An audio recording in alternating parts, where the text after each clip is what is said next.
Hello everyone, I'm Lexus Gore. Lexus, just like the car. To be exact, I'm a 1996 white Lexus coupe with tinted windows and chrome wheels. So that's what my mom told me. I'm originally from Philadelphia, but I moved here to York, PA a few months ago.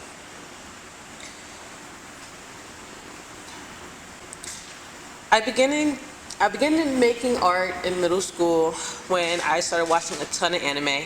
My little brother told me, well, you like watching it so much, so why don't you start making it? So we end up going to the library and getting all the how-to books, how to draw, how to paint, anything we could get our hands on. And from middle school, I decided to continue my art and go into college for it. I wanted to go to York College originally for the digital art program, but sadly they ended it before I came, so I ended up having to learn a lot of traditional art media.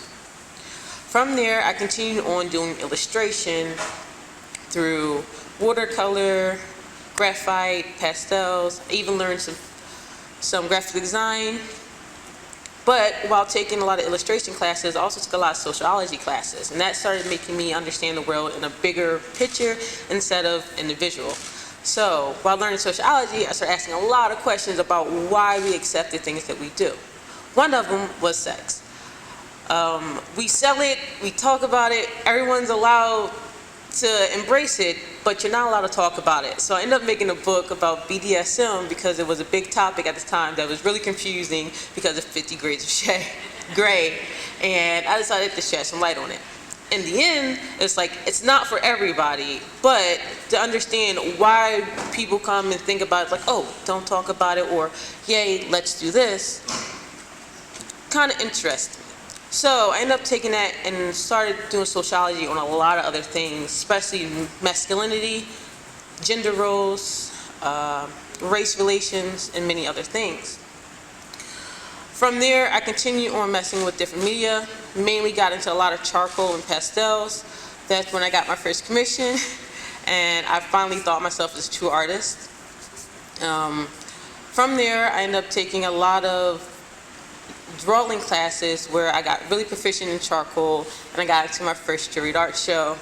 From there, I continued on taking a lot of painting classes.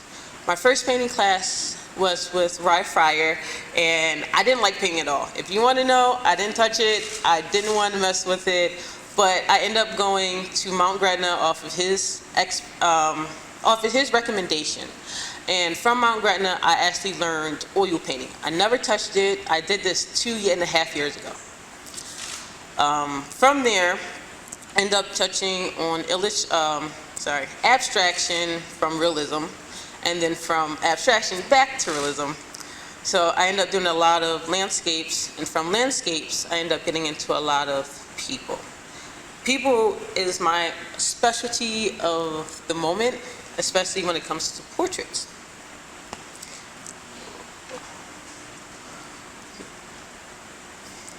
Now, I personally did not like doing portraits. Didn't like it. I end up struggling a lot, but I am a person that is a thin line of pain and pleasure, and because I didn't like it, I end up going towards it even more. I end up doing the first portrait of my sister while I was relaxing, to also go back to the idea of what is unseen in a society, and I made a series of 3 people, 3 sides each. 1 doing what they like doing, 2 them in lingerie, and 3 in their favorite sexual pose, just to show that you never know what people like unless you ask. And then from there, I end up doing a school project, and we could call it iterations, and we could pick any subject we wanted, and I end up doing 120 different portraits, abstract, of people here in York. This got me into really developing my portraits. It helped me understand what features needed to make portraits, what is really important. And from there, I ended up starting my more popular series of the time, which is my Sleeping Men with Stuffed Animals series.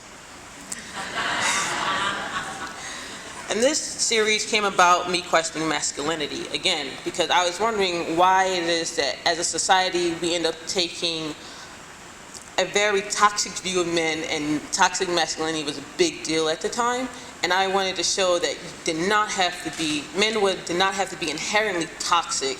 Masculinity was not inherently toxic.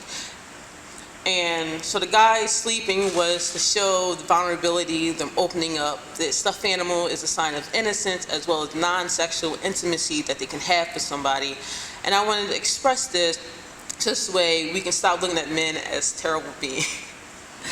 And from there, I started wondering what was the woman roles in society and how can we empower them. My little brother is like, a woman should stay in the kitchen. Why is he old-fashioned? I don't know. But I decided to say, well, a woman being empowered don't mean that she has to have a working job, but she can also be a mother, a teacher, a parent. But how can we show these empowering roles that women play? So I ended up making a series here of empowering women, whether it's from their race, their culture, motherhood, and unity.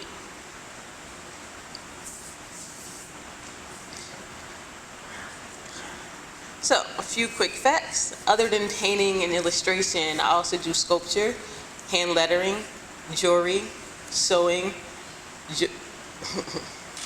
hair, as well as a few other incidents, especially with messing with watercolor and gouache.